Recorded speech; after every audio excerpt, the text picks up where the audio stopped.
Hello, my name is Michele, and you're listening to Profit is a Choice. Lately, I've been thinking about the value in building a community of support for your business.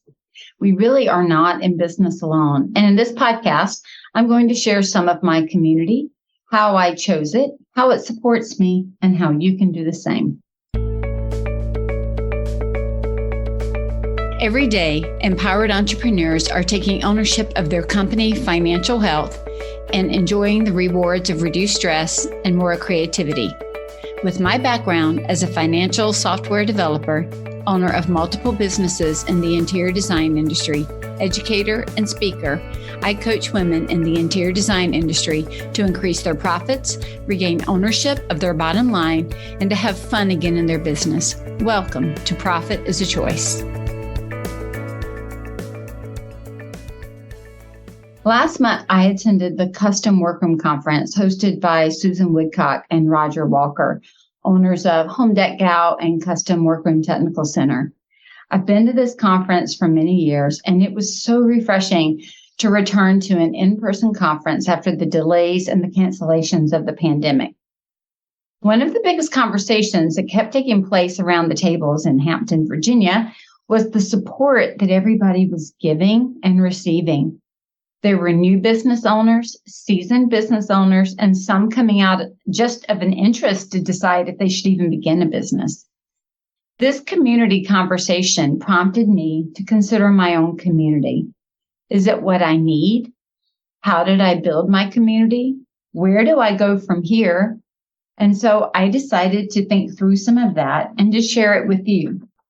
In no particular order, here are some of the communities that I am part of. First is professional organizations. These professional organizations are created and centered around common goals. And I find that when I'm a part of them, the professionalism of my own business grows. Here are a few to consider. There's the WCAA, the Window Covering Association of America. There's ASID, IDS, IFDA. I mean, there are so many here. The staging academies and groups. There's just a lot of them. And so none of this is meant to be exhaustive. But what it is meant to do is to give you a starting point to find a community that works for you. The second is local organizations. Local organizations help me get in touch with what's happening in the community in which I live. These can be civic or professional in nature. I'm a member of the local Chamber of Commerce and hoping to get on some of the extra committees there. I'm also a member of a local church and in a lot of local groups. All of these support me, but in different ways. Another set of communities are conferences and webinars. I speak to many groups throughout the year, chapters of ASID, IDS, at High Point Market, WCAA, the International Window Coverings Expo, along with webinars for summits and vendor organizations.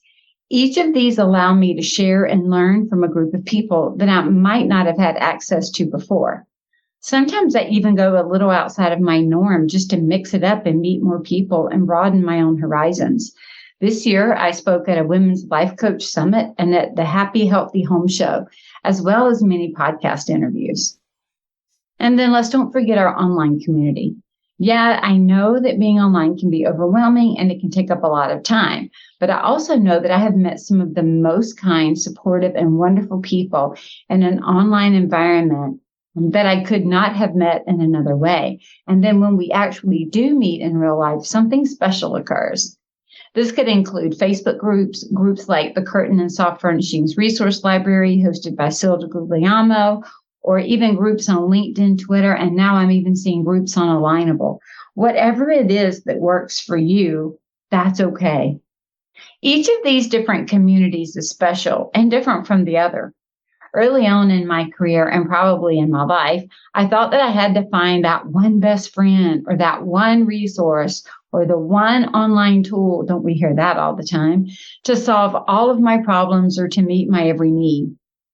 Instead, what I found was that each community and each person that I meet and have met can fill a different role or need in my life and in my business. Putting all the pressure on one element in your life to solve a multitude of challenges is a heavy load. Just like with friendship, I have a few extremely close friends and a lot of really great friends. I know exactly who to call if I want to go on a shopping spree. I know who to call if I want to go on a hike. Another friend might get a call if I need to laugh, and another if I need prayer or a spiritual focus to my conversation. And I'm sure it's similar with you. And the same holds true for community at large. We probably need more than one to meet the current and the future needs of our business. So when you're choosing a community to be involved with, here are the few things that I'll tell you I check out. Make your own list of what you might look for. Number 1, do their values align with mine? Yep, then I keep going. No, I go ahead and back away.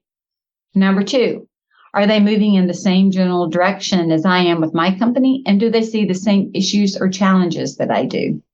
Number 3, are they a kind community, one that uplifts and does not tear down?